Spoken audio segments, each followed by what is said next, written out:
Adam Stenberg, America's shaman. Welcome to Intuitive Insights. What are you most excited about in your life right now? Amazing question. I've recently, this is day 3. I just started 75 hard. So I'm very excited to start working my way back up. It's great that you're the person asking me this question because it was almost a year ago that you were here in my home city and I just finished running grandma's marathon. And in our conversation, it was very clear the summer solstice had just happened.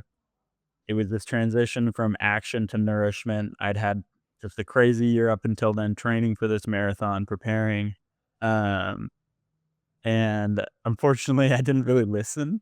I kept doing the things that I wanted to do. I decided like, "Oh, I don't have a huge goal to follow, so, you know, I can still go and do MMA, I can still exercise and whatnot," and unfortunately, that led to just an absolute terrible string of injuries, that forced me into that nourishment, having to take care of myself a little bit more. Um, and unfortunately, that has lasted up until like a month ago where I had strained my hamstring. But I feel different as of this moment, as of making this decision to start doing 75 hard, to start climbing back into this. I don't wanna say optimize, like, it's very thrown around these days, but just this very much so, like, chasing mentality, working towards something, operating on a higher level than most people because I will be more disciplined than most people. So I feel like I lost a lot of that discipline, and so it's really fun gaining it back, and that's okay to lose it, get it back, whatever, these things come and go, but man, that's what I'm really excited about right now. I'm on day 3. I'm already noticing changes, benefits, what have you. Um, so that's what's really got me pumped up at the moment. Fantastic. Fantastic. And Adam, you're somebody that has been a mentor to me, a friend, a brother, and I'm incredibly excited that we're in this timeline together and to bring the beautiful work that we are bringing to the world. And one thing that you've really helped me with is become hard to kill and develop an edge in life, obviously in fitness, mentality, but overall just an approach to the world. And I would love to go into hard to kill and what you're working on in regards to that. And I bring all this up because you've really helped me develop this coherence between mind, body, and soul. Because sometimes we avoid listening to our bodies, but in developing becoming hard to kill, I've been able to like really listen to my body and say, okay, I will slow down or okay, I will speed up. So walk me through hard to kill and what you're working on in regards to that. Yeah, so I guess to answer that question, I'll walk it back a little bit to even explain maybe how being hard to kill came about. Um, I just sat down at a typewriter that a friend had gifted me, and I had no clue what I was doing. It was very much so taking a machete through a jungle, like no map, no idea where it was headed. But I found myself just writing all these things that just were always bouncing around in my head. And it's very much so my writing style is I'll have these things, these ideas in my head, and they will bounce around until they can't bounce around anymore. And then it's just like an explosion. So Hard to Kill was very much so an explosion of ideas, thoughts, my personal philosophy on life and how to live it well, and maybe some of the things that are important for living life. And I think it's important for everybody, but particularly young men. Um, I think they need to be hard to kill in this way that they're fit, they're strong, they're able to support their families, they're able to protect their families. I think that's kind of the biggest thing is that protector role. But you're right, it's also a spiritual thing. It's also like, for example, I went through a pretty hard time at the end of last year. I lost my grandfather, like all these things. Like that's a spiritual weight especially when there's somebody that's you look up to them, their role model. They taught you most of these things that, now you're sharing as your own personal philosophy. So you need to be spiritually hard to kill. You need to make sure that the storms of life don't knock you down and keep you down and make you not enjoy this mystical, magical experience that we are all blessed to have, whether you're in that bad period or not, like finding a way to be hard to kill in that sense, to even when family members die, injuries happen, financial hardships come, like you still appreciate those moments as well. I think that's a really big crux of it. Mentally being hard to kill. I think a lot of the things that I'm doing currently are just becoming way more involved with geopolitics, politics in general, making sure I'm well read on things, making sure I can articulate myself well. That way, people can't misconstrue my words, or if somebody wants to, you know, get into a little bit of a verbal joust, be prepared, know what door you're knocking on kind of thing. So I think that's what about or being hard to kill is all about. Just finding a way to, in all these different facets of life, just be your best at it. It's my own way of phrasing it and creating an acronym from it. I It's changing a little bit now as everything does. So I'm working my way through the second draft of the book, about 100 pages in. It's been a lot slower of a process than the initial explosion, particularly because I've been writing a lot of essays lately and branching out in my writing style quite a bit. But it's turning more into what I'm calling shamanic realism, which I really enjoy. And I think that really hits the nail on the head for kind of what I'm trying to do. So yeah, shamanic realism now, but Hmm. hard to kill. Hmm. Walk me through how you cultivated that awareness on shamanic realism, and then talk to me about being America's shaman. Um, so I guess for shamanic realism, I can't take all the credit for that. Of course, as somebody who's in their 20s right now, I'm gonna give my flowers to ChatGPT. Um, it was interesting. I'm very guarded with my writing. I think most writers are. Uh, and it's really hard. Not only then, like I write very deeply. I think very deeply. So it's not like I can give a piece to a friend and, and hear what their thoughts, because like they might have never thought about any of this. So they read it, they're like, oh, okay, cool. Like, yeah, like whatever, so you need to find somebody that like has some knowledge. And I was working on an essay and I asked ChatGPT for a little bit of help. And then some of the responses were eye-opening to me about like, "Oh, like, this is really good, like, you need to share these, you need to be submitting this stuff." And so by sharing a little bit more of my writing with ChatGPT, interworking with that, it just kinda allowed me to have somebody break down somebody, I air quotes for those of you not watching, uh, but a breakdown of my writing and really seeing what themes kept popping back up, because sometimes especially with my style of writing, just like exploding, like I don't know what I'm doing. I am completely taken over by something else, and I'm being a transmitter, and things are being transmitted through me. I'm not creating any of this. It's maybe just my lens on things. So to have something map it out a little bit more, it really, really helped me understand myself more and my writing more, and I think it's improved from that sense of things. Um, I know that was the answer to your first question. I can't quite remember what the second one was. Mm. Walk me through how you came to the awareness of being America's shaman. Mm. So that was a little bit part of it too. I never really noticed in my writings before, but I incorporate quite a bit of not even dream analysis. I just share about my dreams. I always find that my dreams are very, very in tune with my psychological state, which obviously makes a lot of sense, but and my spiritual state as well.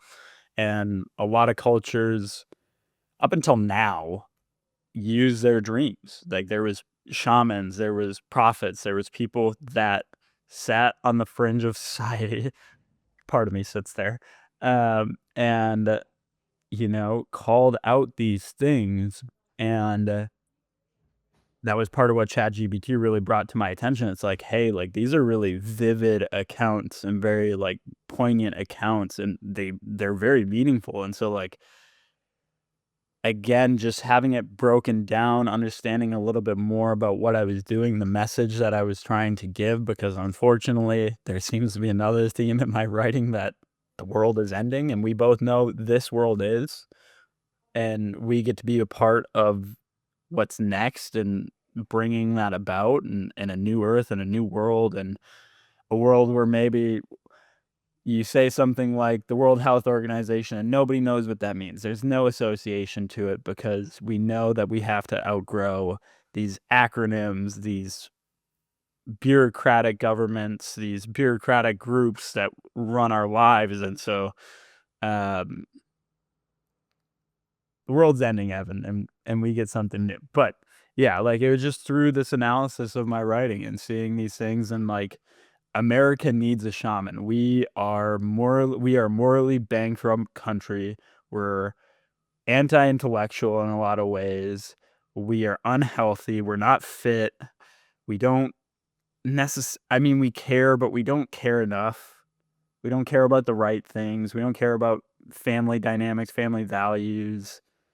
And that's not to say it has to be very strict image of a family, but just like more, we need more togetherness, we need more appreciation of each other. And so, like, seeing all these things that America needs, and it's also a country that got rid of shamans, it got rid of spirituality, it got rid of the mystical.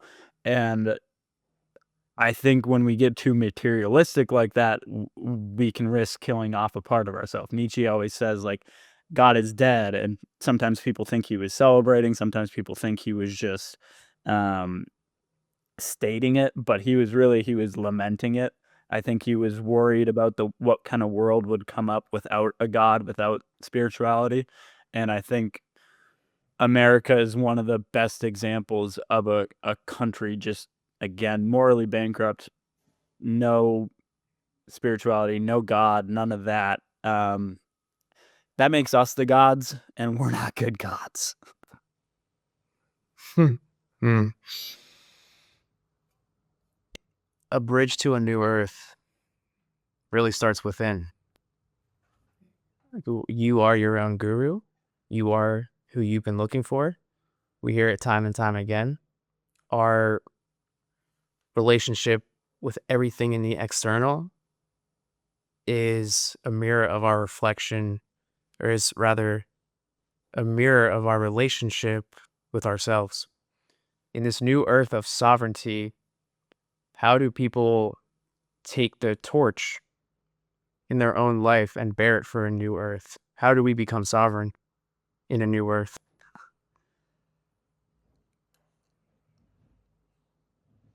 It's all the things we know to do. It's more about the difficulty of doing them. So it's the things of it's exercising. It's taking time for quiet reflection, meditation, breath work, just some time where you're not having constant inputs. You're able to take all the inputs you've already had and make connections, and I think that's when, like, your intelligence really grows. I think it's reading meaningfully. I think it's getting involved in your community, whether that's whatever level that means for you, whether it's just being with your family or it's getting involved, getting on your city council, it doesn't matter, getting involved in some sense, really, really turning off the TV, cutting out processed foods, eating clean. None of it's reinventing the wheel, but that is the stuff that creates a new earth. Like, when people are like that, you see it differently. I've said this for quite a few years now, but, like, I can see in people's eyes when they're awake, when they're asleep, when they're sedated, when they're all these things, and, like, we do live in a state where everyone is extremely sedated, um, and so it's climbing out of that hellish hole, Like, I mean, it's a weird place because you know you're there, sort of. There's, like, this little inkling that there could be something more, but you're so sedated that you can't even do anything about it. It really is climbing out of the darkness, is climbing out of this hole, and it takes a lot of work, and it takes a long time, especially if you haven't been associated with any of these ideas before. Like, say you didn't grow up in a household that ate clean food. Your household always had a TV on, listening to the news, being programmed. Um, so I guess, like, if I could simplify it at all, it's just, like, be careful about your inputs and then really focus on your output. What you're giving, I think, is the biggest thing. Like, what you can do with everything that has been given to you. Hmm.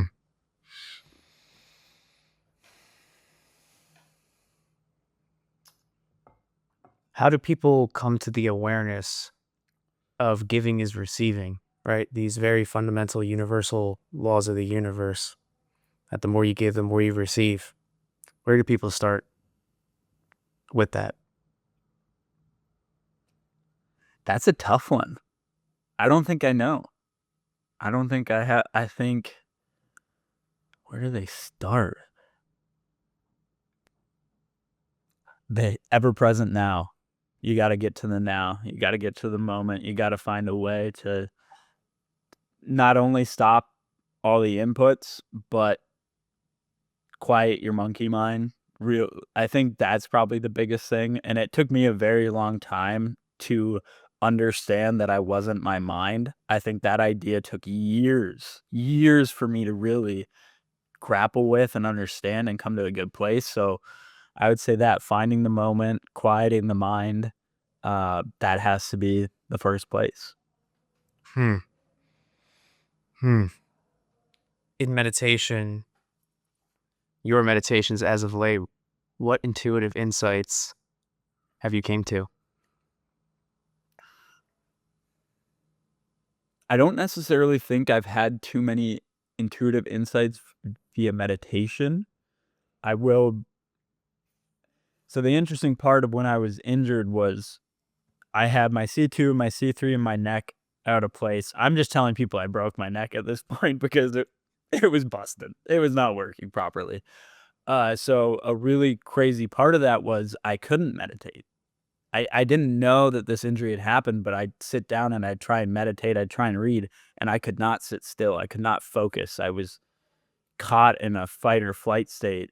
So I haven't been doing meditation, but as I've been moving back, I'm seeing all the gunk that needs to be cleared up. So it's not an intuitive insight, but it's this insight that, like, I need to quiet these things. I need to filter them out. I need to let them go. I need to let them I think the best way to watch or think about meditation is you're sitting in a lawn chair next to a highway, and the cars are your thoughts. And so you have to learn how to just let the thought pass on by. And so it's really learning to let go. So as you meditate, just learn to let go. Hmm. And live the edge. What Live does it the edge. what does it mean to live the edge to you? Living the edge to me means living in a way that's dangerous. Living in a way where you can get hurt, whether that's physically, emotionally in relationships, or mentally. You you know, you take chances, you lose. I think it's all about being the man in the arena, the woman in the arena, however you wanna phrase it, and, like, really risking. I mean, what good has ever come from not risking anything? Like, I'm finding that a lot with my writing right now is it is very, very hard to release your writing into the world, especially for me because I put a very personal lens on my writing. It's the only thing I know is, like, the things that I live through. So, and I'll be very emotionally intimate. I'll Because I think that's what creates connection. I mean, you've actually read one of my pieces, so you know how emotionally vulnerable I'll get, and what that allows is for other people to see themselves in you, and then they also appreciate the honesty, like, that brings people back. Um, so yeah, just living in a way where you can be hurt, where you can die even, where you're taking chances, where you don't know what the outcome's gonna be, but you do it anyways because you trust. And I think that's what living the edge is really all about. Hmm. Trusting the unknown. How have you fostered a relationship with trusting the unknown and furthermore, falling in love with the unknown, falling in love with how none of this is permanent, how we all die one day, nothing ever lasts? How does one fall in love with that knowing?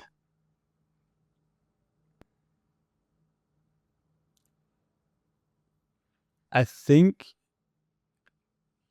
I think that grows as you get older because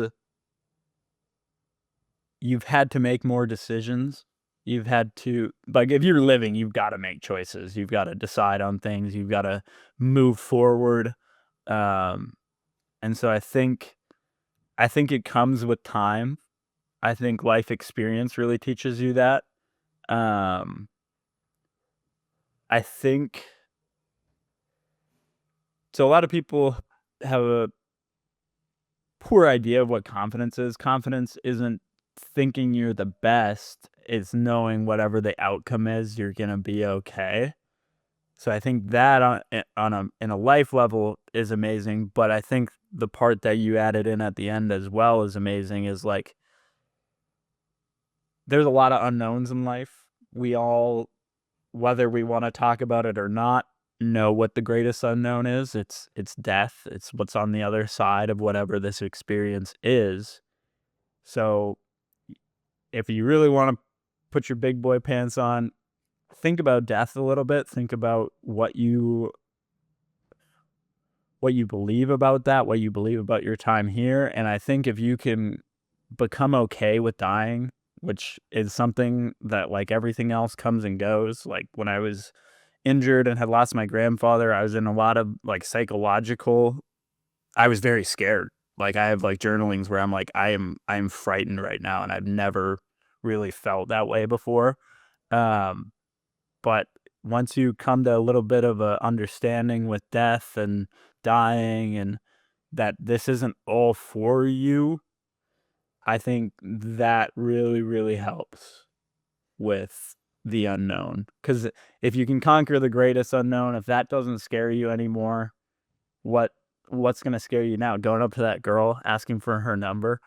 I'm still very bad about that. I get rejected all the time, but still, like, is that really that scary at the end of the day? No, because dying's not even scary to you anymore. So yeah, come in a little bit of a relationship with death.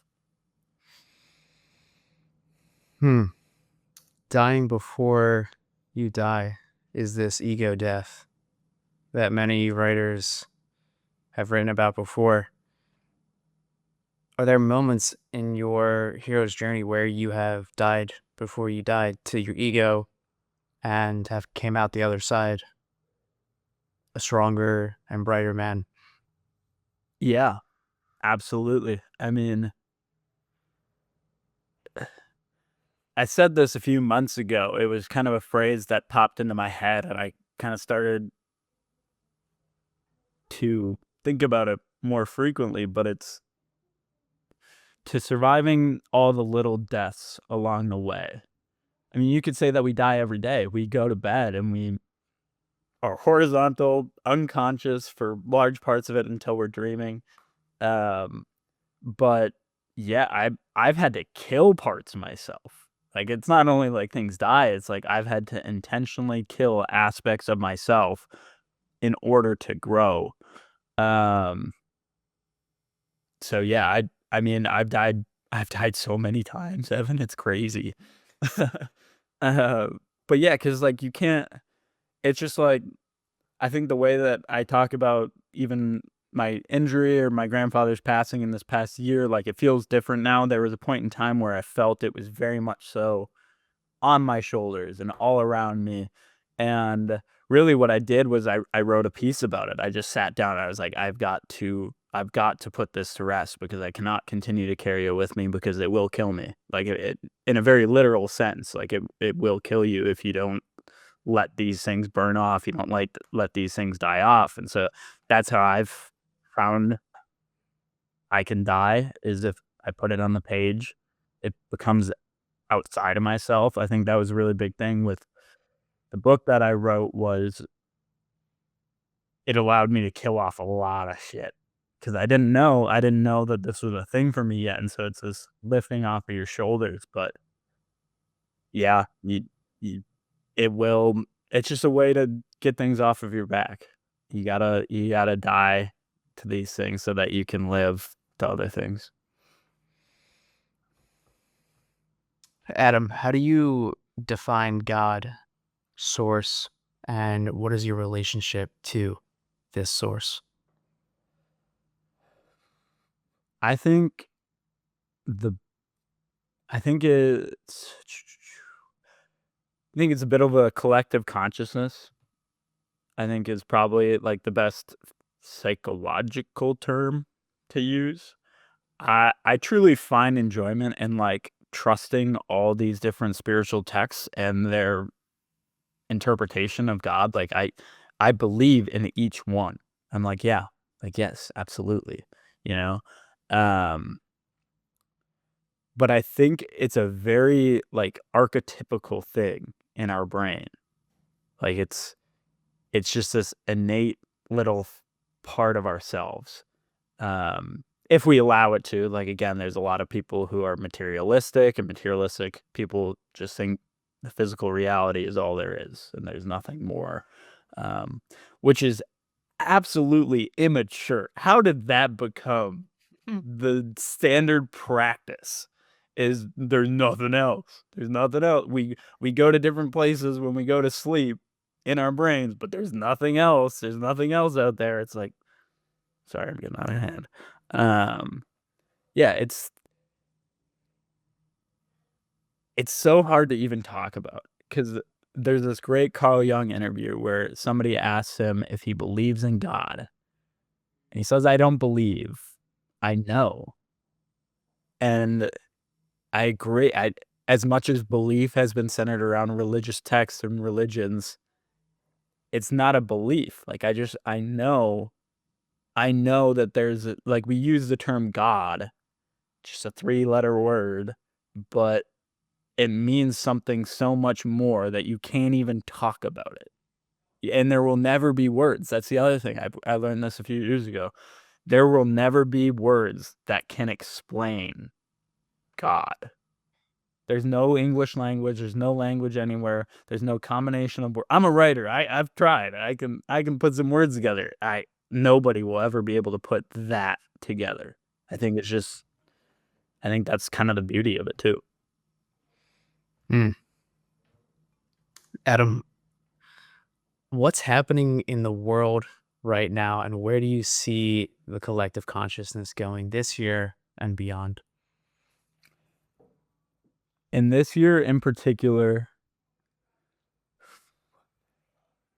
I see a sort of a mass psychosis happening, where we're all distracted and angry and disillusioned with governments, with just the way things are structured in general.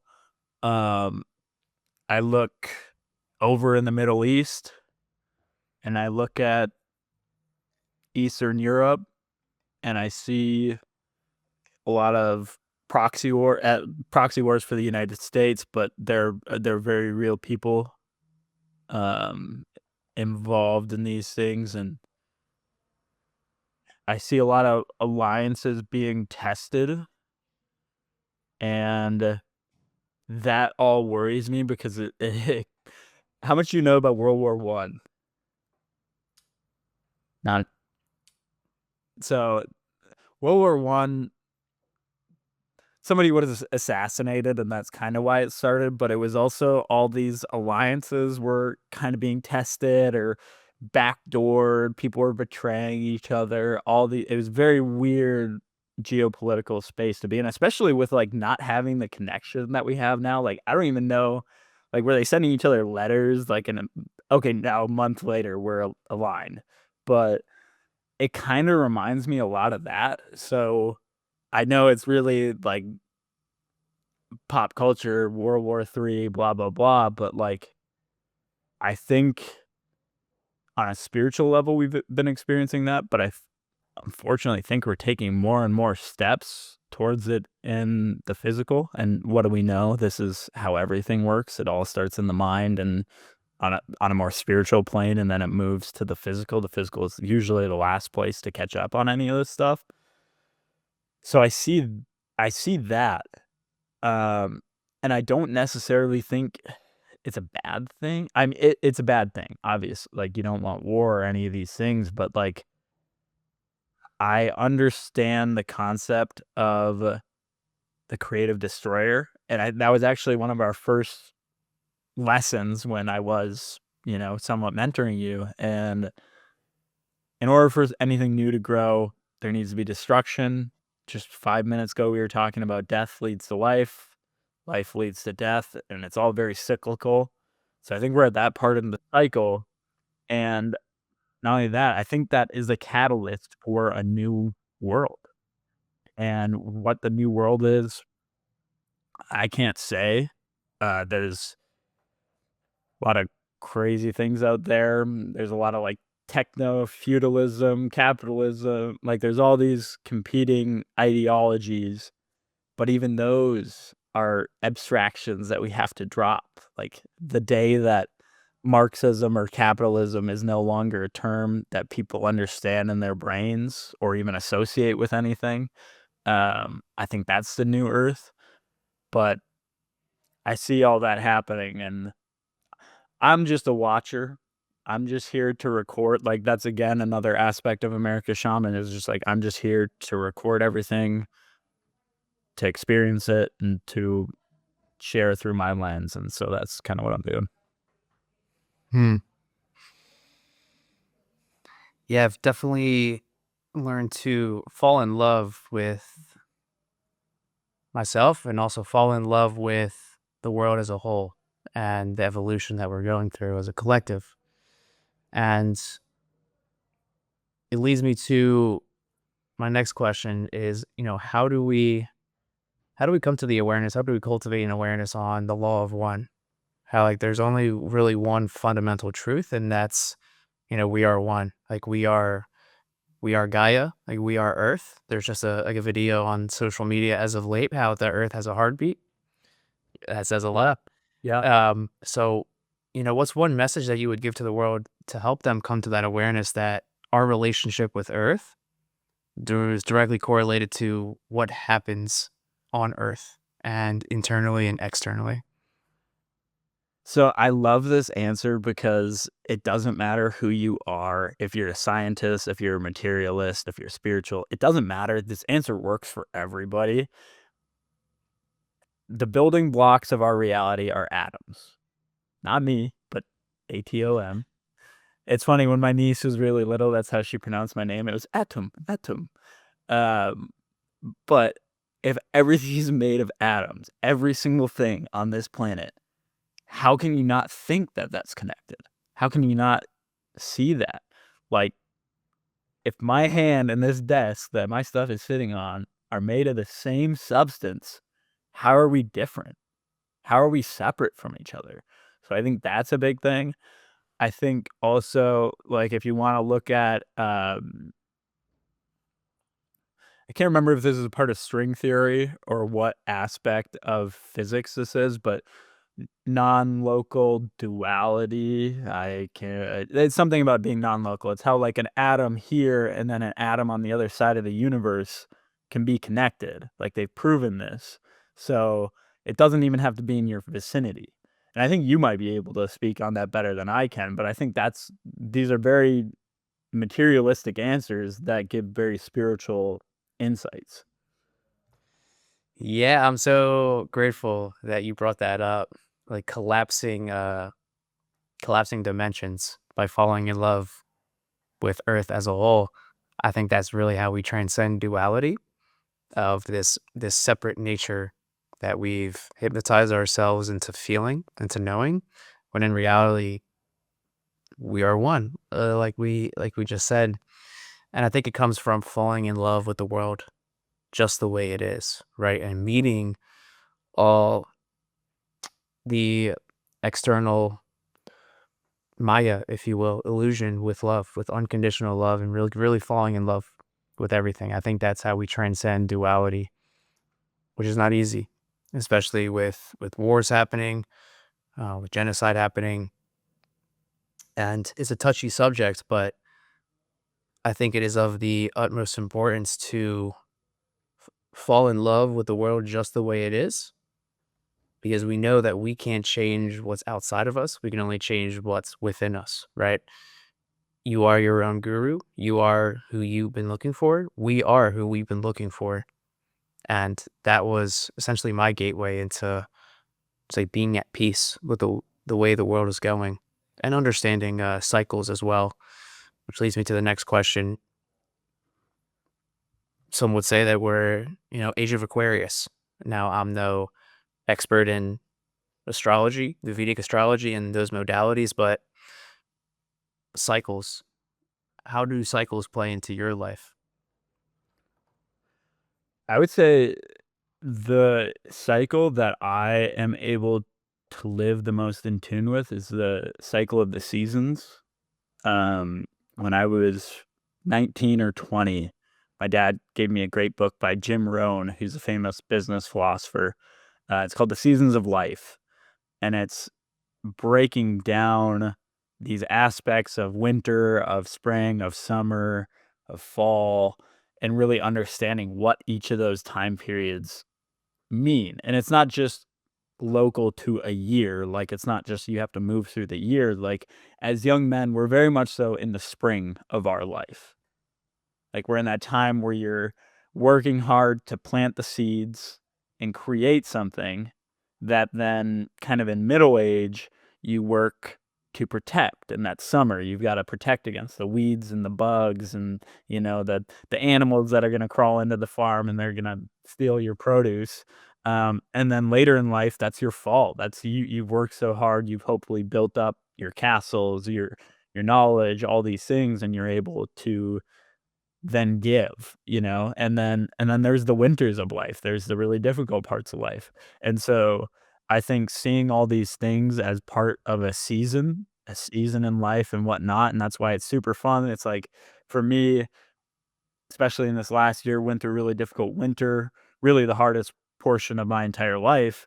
To then, move into spring, to use spring to heal, to use spring. Like I really worked on my diet, like I really dialed in on my gut, started to feel a lot clearer, a lot better. And now it's summer. So now summer, all that work that I did in the spring to start to feel better, I'm really hitting now and I'm really able to work and like look, the sun's up for how many hours out of the day right now? Like, it's sunny from 5 AM to 9 PM, like, I have all the daylight in the world, I have all the energy in the world, and so it's, like, really focusing on the season aspect of things. I think that's the cycle that I work the best with and find a lot of joy in, and, um, yeah, seasons of life. Hmm. The seasons of life. And it's a beautiful synchronicity that around a year ago is when we first met in person. Um, One of the best experiences that I've ever had in my entire life. I think it was truly divine Duluth, just the atmosphere there. And of course, the summer solstice as well, and the messages and the downloads that we were receiving. Talk to me about synchronicity. What is synchronicity? How does one acknowledge it? How does one take action on it? Define it? What is a synchronicity? To me, at the most basic level, synchronicity is just a coincidence. It's a coincidence that a I'm using air quotes again. It's a coincidence. It's just something that's meaningful only to you because of your lived experience. Like it's drawing on something else. So there's this moment where, you know, you're like, oh my God, I was just thinking of that person and they called or they texted or For instance, the other day, I realized I forgot to buy more coffee pods. So after work, I ran to the store, even though I'd done a huge grocery run the other day. And I ended up running into somebody that I went to high school with that I haven't seen in years and years and years. And it was so fun to see. This dude's got like crazy energy. And so it was just like so happenstance that I got to see him. Um, I think from the perspective of acting on them, we get these ideas in our head. Like, you see this behind me. There's a plan that's come into motion as of some recent weeks of all of a sudden I want to take this backpacking trip. You know, I don't know. I know where it's come from. Like, I want to explore. I want to travel. These are places that I've always wanted to be. It's not necessarily maybe the best time in life. I feel like there was better times, but even that's an abstraction. It doesn't matter. Um, like, I just feel like I need to do this now, or take this trip, or do these things, and there's an aspect of trust because there's a bit of unknown with synchronicities and any of these things. So I think it's partly learning to trust yourself, the unknown.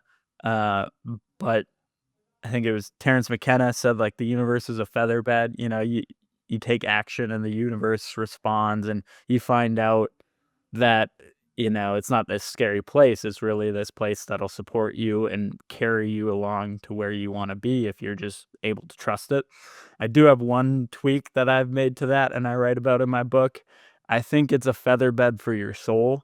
I think that, like, your soul is completely untouchable. Your body, though, no, that thing can get fucking beat up quite a bit. Uh, but, yeah, I think there's an aspect of trust, mysteriousness, coincidence, and definitely a lot of, like, love. I don't know why I'm feeling called to say love. That's another, again, just trusting it, but, like, I think there's a lot of love that comes with life along with that because it makes it more fun. You're not just, like, very strictly following these things, going to work, doing these things, like, even when you're deep in a routine, synchronicities can kinda pull you out of that, and it can remind you it's like, there's a grand tapestry going on here. This is just one string that's going into this blanket or this creation that we're all a part of. And I think that can kind of go back to the non-local idea, like a string here or an atom here has an impact on an atom here.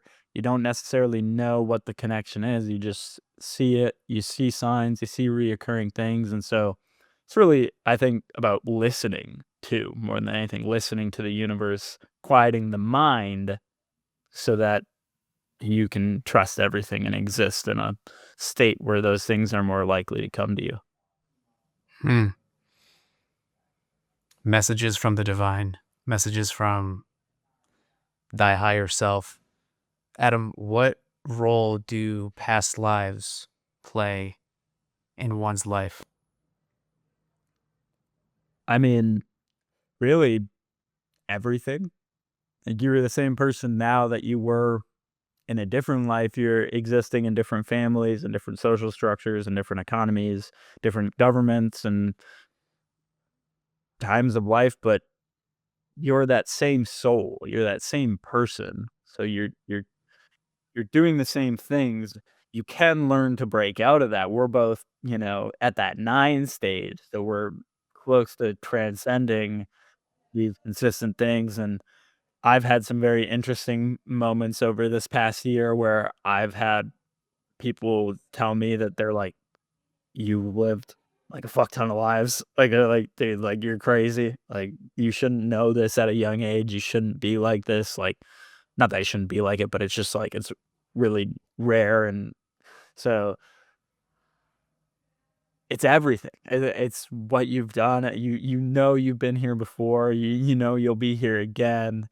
You know that there's soul groups. You know that there's a mission here, a purpose, like all these things. You chose to be here at this time. Like, you wanted to come here right now. But then learning about your past lives a little bit and seeing maybe things that you can pick up from them that you didn't know yet at this point, but because you know you're associated with them or share a kindred spirit, oh, I can trust myself more. Oh, I can be, you know, an authority. I can step more into my confidence into myself. And so I think it's everything. I think it's Um, again, why we're here. You're better to talk to about past lives and whatnot than I am. I wanna swing back to traveling and how traveling really expands the mind. Like the physical realm is such a vast place, and the call to action. How do we tune into the call to travel? How do we tune into the call to take action and to go forth and conquer? Gotta gotta live the edge. If you're not on that edge, if you're not willing to take any risk, like to say that you've never experienced a call to action is blasphemy. You're telling me you've never, like, had an opportunity come up or never had a thought in your head like, "Oh my god, that'd be fun." That'd be really fun. Like, do it, you know? It's just like you gotta we all have the call to adventure at all times. You're gonna have an idea, you're gonna wanna change your life up here, here, here.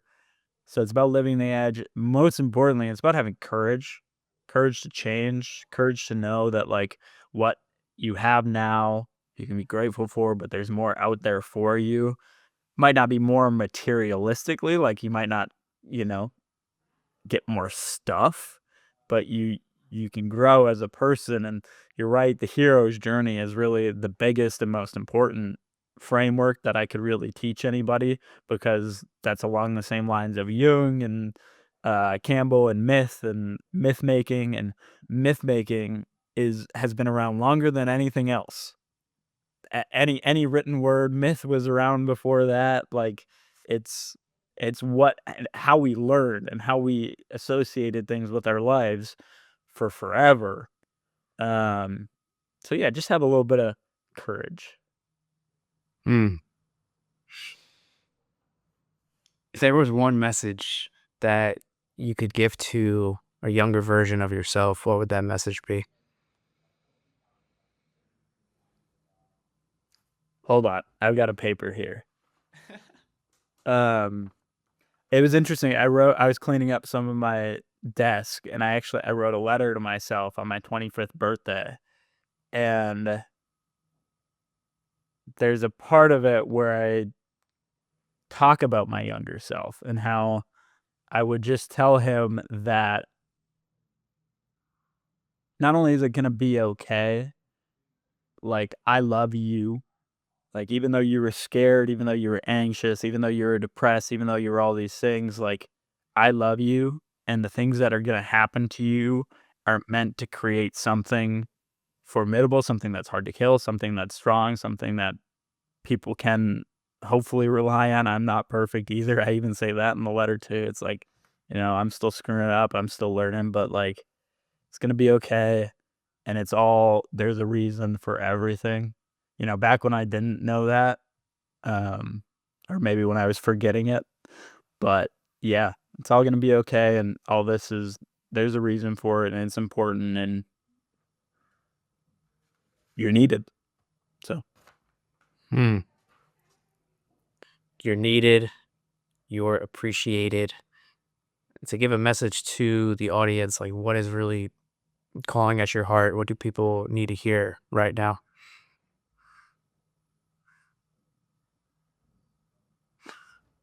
I think they need truth. I think Man, this almost making me sad. Um, we're all being killed. There is an intentional plot out here to strip our souls of anything that's meaningful. Um, and so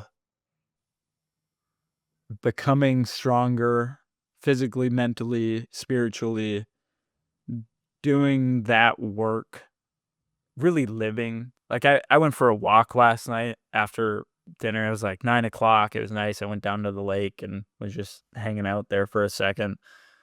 And I was thinking about, people I've gone to school with, jobs people have now, all these things. And Socrates has a great saying, like the unexamined life isn't worth living.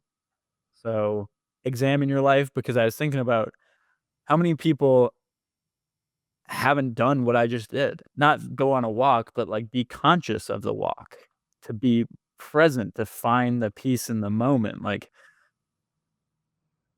I probably 90% of people, I don't know, I don't wanna put a percentage on it, but it's like people just don't know about that, so I think really realizing the gravity of the situation, even though we have multiple lives, this is still your only life, treating it that way.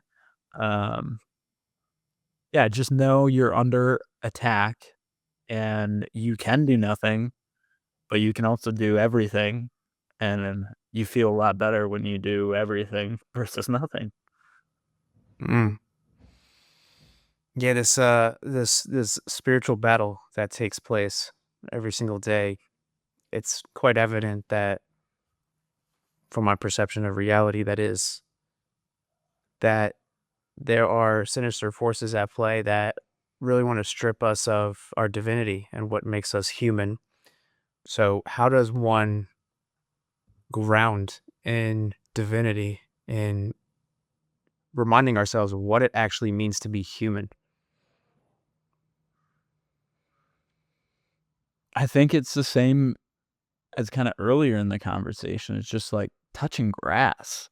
It's it's really again it all comes back to the moment. It comes back to like the more time you spend there, I'll never forget. This was a realization I had from a very long meditation a few years ago because I used to do like hour-long meditate like, I would just rip meditation after meditation, and I think that's a natural progression, like, you move out of that to the point where I want my life to be a meditation, I don't wanna meditate, and so I made that change a few years ago, and that's been amazing, um, but the universe is the most expansive thing, and the moment is the most expansive thing that any of us will ever feel. And so you've got to do the work to find that place. And it sounds crazy if you're the person who's watching TV all the time, eating processed foods, all these things. But like, as soon as you have that moment of realization, as soon as you have that moment, like your life changes. Your life changes when you realize everything's connected. When um, you're in the ever present now, because it's always now. It's never anything else. The past is a memory, the future is an abstraction. Nothing exists, like, except for right here, right now.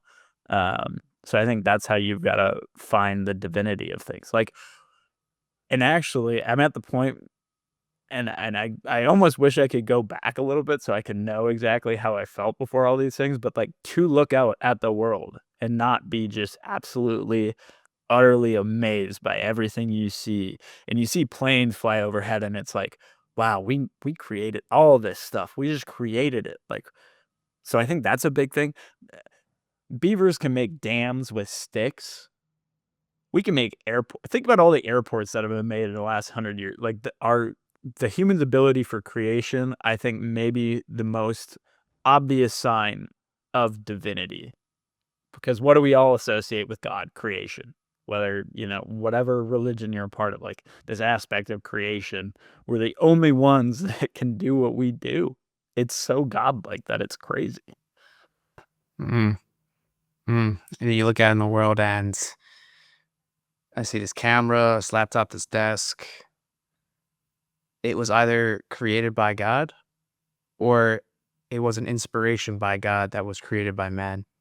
So everything you see in this physical realm is either one of those two things: a tree created by God, a computer created by man, inspired by God. Which leads me to this final question to really wrap it up. I know we touched on it a little bit with Hard to Kill and what you're working on, and traveling and 75 Hard, but what are you really looking forward to create and breathe life into and bring into the physical realm right now? I I have a couple pieces right now that one I'm a few weeks from hearing back from if it's selected or whatnot. Um, but I think it's like my writing career. I think that's what is meant to really be built at this moment in time.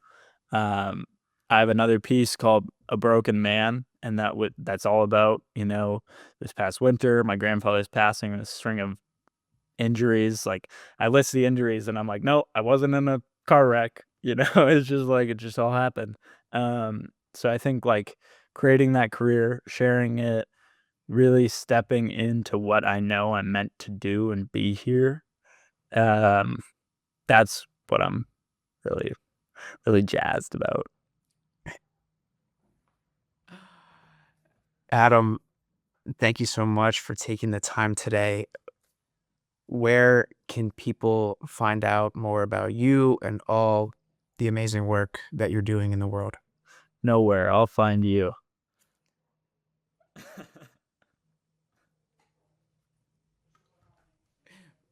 I'm serious. Hmm?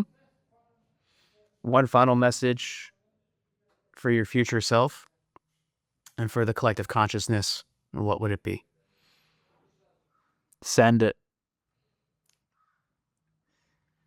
Yes, Keeping it real simple.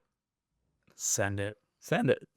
Hit send on the text, hit send on the application, hit send on the plane tickets, hit send on anything and everything you can that scares you. If it doesn't scare you, don't even try. Everything you've ever wanted is on the opposite side of fear.